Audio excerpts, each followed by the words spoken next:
Episode 3. Did Nimrod create the first empire religion? Or Genesis 10 and 11 explained. Did Nimrod create the first empire religion? Genesis chapter 10 introduces a man named Nimrod. The text pauses when it reaches his name. It says, "He began to be a mighty one in the earth, a mighty hunter before Father Yahuwah. And the beginning of his kingdom was Babel, not a tribe, not a clan, not a family, a kingdom." That word is intentional, because a kingdom is not just territory. It is centralized rule. It is organized authority. It is structured power. And structured power always seeks stability. Which raises a larger question. Was Babylon the first time worship and centralized authority became intertwined? If so, then temple corruption in John 2 did not begin in Jerusalem. It began much earlier. To understand temple cleansing, to understand corrupt shepherds, we may need to understand the beginning of empire. Today we examine Genesis 10, Genesis 11, and Daniel 2 to trace the biblical pattern of empire religion. Genesis 10 is often called the Table of Nations. It organizes humanity after the flood. Names, families, territories. But when scripture reaches Nimrod, something changes. The rhythm shifts. He began to be a mighty one in the earth. The Hebrew concept behind mighty one carries the idea of dominance and renown, not simply strength, influence, impact, expansion. Then the text adds, the beginning of his kingdom was Babel. Notice that this is the first time in scripture that a kingdom is explicitly described in this way. Prior to this, authority exists in patriarchal form. Fathers, heads of households, tribal leaders. But a kingdom implies bureaucracy, coordination, centralization. It implies administration beyond family structure. It suggests something larger than tribal governance. Babel becomes the seed of organized empire. An organized empire reshapes culture, because once authority centralizes, decision-making consolidates. When decision-making consolidates, worship eventually aligns with that center. Not necessarily through corruption at first, but through proximity. Empires are not accidental. They are engineered. They require security, sustainability, legitimacy. Security is maintained through force, armies, defense, conquest. Sustainability is maintained through economics, trade, taxation, infrastructure. But legitimacy is maintained through belief. When rulers claim divine approval, their authority transcends politics. It becomes sacred. And sacred authority is difficult to challenge, because resistance is no longer merely political. It becomes spiritual. This is where religion becomes essential to empire. Not necessarily as deception, but as stabilization. When temples stand beside palaces, messages align. When priesthood affirms rulership, correction becomes rare. When correction becomes rare, covenant compromise becomes gradual. Not through loud rebellion, but through quiet accommodation. And accommodation is far more sustainable than overt tyranny. Genesis 11 gives us the mindset behind the structure. Let us build us a city. Let us make us a name. The concern is identity, reputation, permanence, security, centralized language, centralized purpose, centralized ambition. Uniformity appears efficient, but it also suppresses dissent. And dissent is often where correction lives. The problem is not organization. The problem is permanence without submission. Babel represents humanity seeking stability apart from divine instruction. Let me say that again. Babel represents humanity seeking stability apart from divine instruction. And stability without submission always matures into pride. Daniel chapter 2 expands the pattern beyond Babel. Nebuchadnezzar sees a statue composed of successive metals, each metal representing a kingdom, each kingdom inheriting the structure of the previous one. Empire does not disappear. It evolves. Administrative systems persist. Legal structures persist. Religious architecture persists. Forms change. Names change. but the structure of centralized authority remains. This is why empire religion is not confined to Babylon. It becomes a recurring pattern across civilizations. Power aligns with sacred symbolism. Rulers claim divine endorsement. Temples reinforce legitimacy. Stability increases. Discernment often decreases, because institutional order can mask spiritual compromise. Now consider the broader arc. Genesis 10 introduces centralized kingdom. Genesis 11 reveals centralized ambition. Jeremiah 23 exposes corrupt shepherds within structured leadership. John 2 exposes temple corruption within structured worship. Temple corruption does not emerge in isolation. It is facilitated by systems. Leadership failure does not appear randomly. It emerges within institutions. When worship aligns too closely with centralized power, accountability weakens. When accountability weakens, covenant clarity fades. John 2 was not merely about overturned tables. It was a confrontation with the system. Jeremiah 23 was not merely about individual shepherds. It was about structured failure.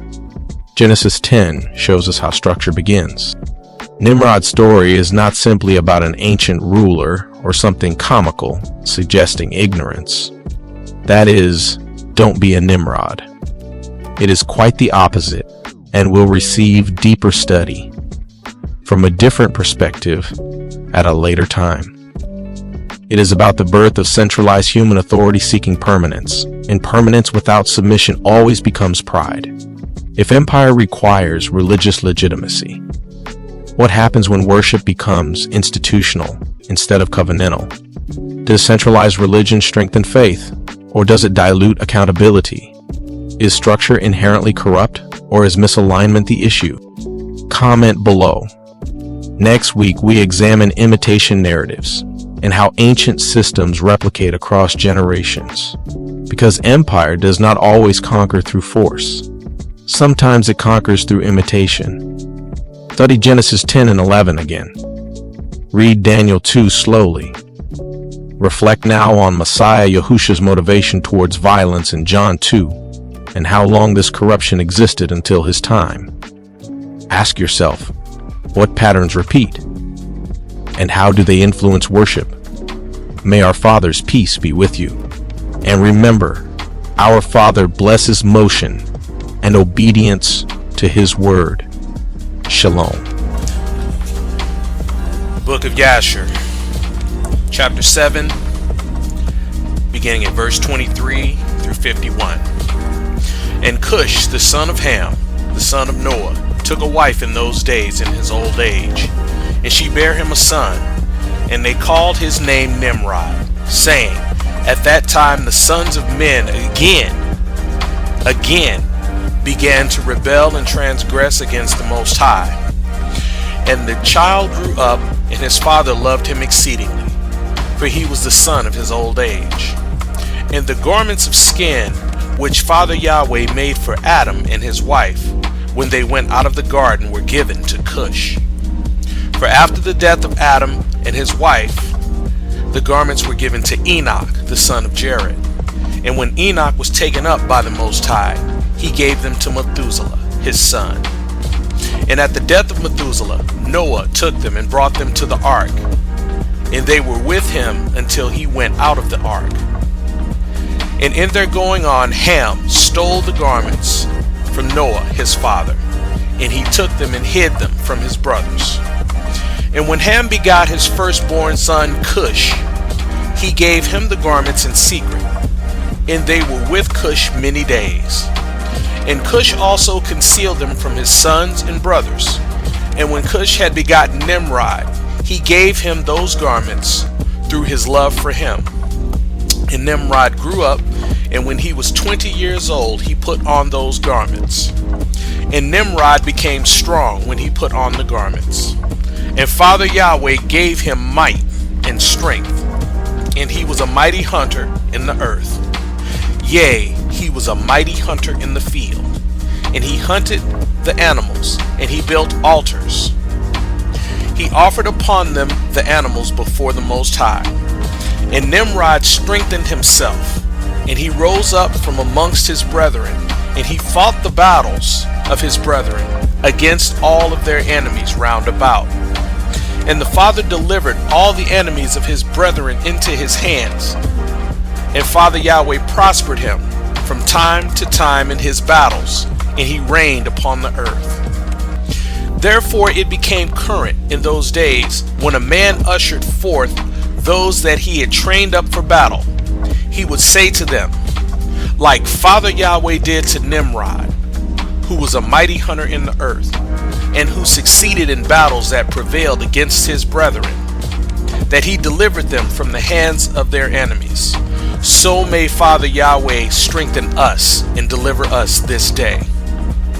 And when Nimrod was 40 years old, at that time there was a war between his brethren and the children of Japheth, so that they were in the power of their enemies. And Nimrod went forth at that time, and he assembled all the sons of Cush and their families, about 460 men. And he hired also from some of his friends and acquaintances about 80 men. And he gave them their hire, and he went with them to battle.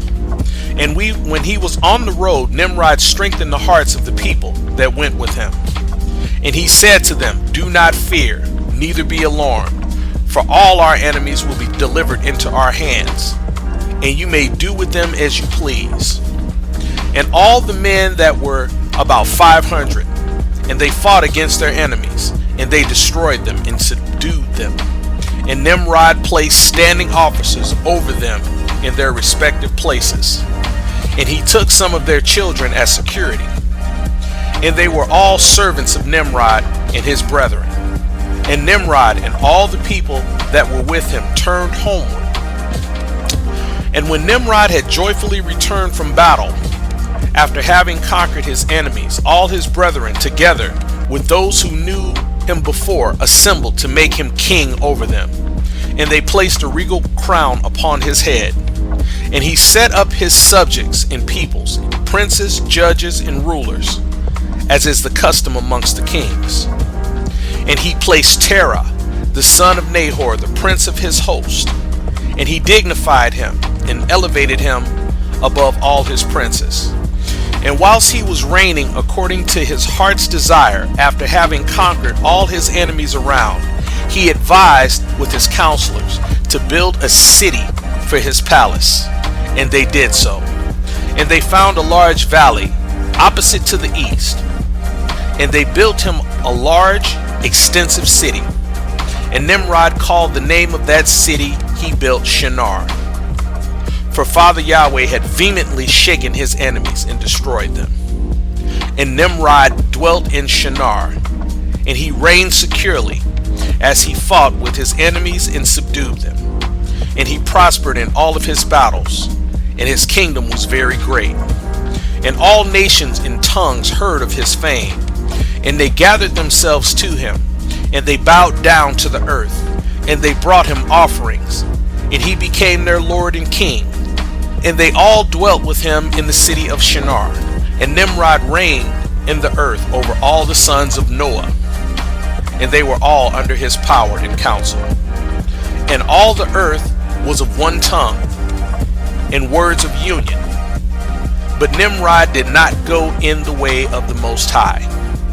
He was more wicked than all the men that were before him from the days of the flood until those days. And he made gods of wood and stone, and he bowed down to them. And he rebelled against Father Yahweh, and taught all his subjects and all the people of the earth his wicked ways. And Mardon his son was more wicked than his father. And everyone that heard the acts of Mardon the son of Nimrod would say concerning him, "From the wicked goeth forth wickedness." Therefore it became a proverb in the whole earth, saying, "From the wicked goeth forth wickedness." And it was current in the words of men from that time to this. And Terah the son of Nahor, prince of Nimrod's host, was in those days very great in the sight of the kings and his subjects. And the king and princes loved him, and they elevated him very high. And Terah took a wife, and her name was Amthello, the daughter of Cornebo. And the wife of Terah conceived and bare a son in those days. Terah was 70 years old when he begat him, and Terah called the name of his son that was born to him Abram, because the king had raised him in those days and dignified him above all his princes that were with him.